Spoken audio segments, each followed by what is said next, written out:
আসসালামু আলাইকুম ওয়া রাহমাতুল্লাহি ওয়া বারাকাতুহু। আলহামদুলিল্লাহি ওয়াহদাহু ওয়াস সালাতু ওয়াস সালামু আলা মান লা নাবিয়্যা বা'দাহু, আম্মা বা'দ।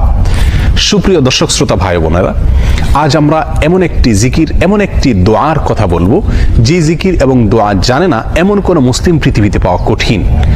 বলতে গেলে আমরা সকলেই এই দোয়া, এই জিকিরটি জানি, এই বাক্যটি মুখস্থ আমাদের আছে, কিন্তু এই বাক্যের যে ওজন, এই বাক্যের যে ওয়েট, এই বাক্যের যে গুরুত্ব, সেটা আমরা হয়তো অনেকেই উপলব্ধি করতে পারি না। মুস্তাদরাকে হাকিমে আবু সাঈদ খুদরি রাদিয়াল্লাহু তাআলা আনহু থেকে বিশুদ্ধ সূত্রে বর্ণিত এক হাদিসে নবী করিম সাল্লাল্লাহু আলাইহি সাল্লাম ইরশাদ করেছেন, একবার আল্লাহর নবী মুসা আলাইহিস সালাতু ওয়াস সালাম আল্লাহর কাছে দরখাস্ত করলেন, আল্লাহর কাছে আবেদন পেশ করলেন। তিনি আল্লাহর সঙ্গে সরাসরি কথোপকথন করতেন, সেজন্য কালিমুল্লাহ বলা হয় তাকে। আল্লাহর সঙ্গে সরাসরি কথা বলতে গিয়ে একবার তিনি আবেদন করলেন, আল্লাহ আমাকে আপনি একটি জিকির, একটি দোয়া শিখিয়ে দিন, যে জিকির, যে দোয়া আমি সব সময় পাঠ করব, সব সময় আমল করব। আল্লাহ সুবহানাহু ওয়া তাআলা তখন মুসা আলাইহিস সালাতু ওয়াস সালামকে বললেন, কুল লা ইলাহা ইল্লাল্লাহ, হে মুসা আপনি লা ইলাহা ইল্লাল্লাহ এই দোয়াটি সবসময় পাঠ করবেন, এই জিকিরটি সবসময় পাঠ করবেন, এটা আপনাকে আমি দিলাম। মুসা আলাইহিস সালাতু ওয়াস সালাম কিছুটা আশ্চর্যান্বিত হয়ে আল্লাহ সুবহানাহু ওয়া তাআলাকে বললেন, আল্লাহ লা ইলাহা ইল্লাল্লাহ এটা তো এমন একটি বাক্য, এমন একটি জিকির, এমন একটি দোয়া যেটা সকলেই বলে, সব মানুষই বলে। আমি তো আপনার কাছে স্পেশাল কোনো দোয়া চেয়েছিলাম, বিশেষ কোনো দোয়া চেয়েছিলাম।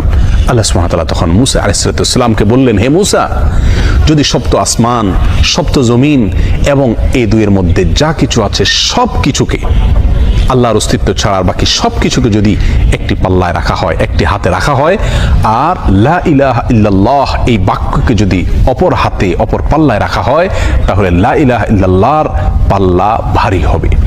এত ওয়েটফুল এই আমল, এত ওজনী এই আমল, এই জিকির। অর্থাৎ আল্লাহ সুবহানাহু ওয়া তাআলা মুসা আলাইহিস সালামকে যে বার্তা দিলেন সেটি হলো, লা ইলাহা ইল্লাল্লাহর চাইতে ওজনী, এর চাইতে ওয়েটফুল, এর চাইতে ভারী, এর চাইতে শ্রেষ্ঠ, এর চাইতে মর্যাদাপূর্ণ কোনো জিকির আল্লাহর জমিনে আর নাই। প্রিয় বন্ধুগণ, মুসা আলাইহিস সালামের জন্য সবচেয়ে স্পেশাল দোয়া হিসাবে, সবচেয়ে স্পেশাল জিকির হিসাবে আল্লাহ সুবহানাহু ওয়া তাআলা যে দোয়াটি নির্বাচন করলেন, যেটাকে সবচাইতে ওজনী আমল হিসাবে আল্লাহ সুবহানাহু ওয়া তাআলা স্পষ্টভাবে ব্যক্ত করলেন, সেটি হলো লা ইলাহা ইল্লাল্লাহ। অথচ এই লা ইলাহা ইল্লাল্লাহ এটাকে আমরা খুব সাধারণ একটি জিকির মনে করি, খুব সাধারণ একটি দোয়া মনে করি, আমরা বিশেষ আমল খুঁজে বেড়াই। অথচ এর চাইতে বিশেষ, এর চাইতে স্পেশাল কোনো আমল আল্লাহর জমিনে আর হতে পারে না।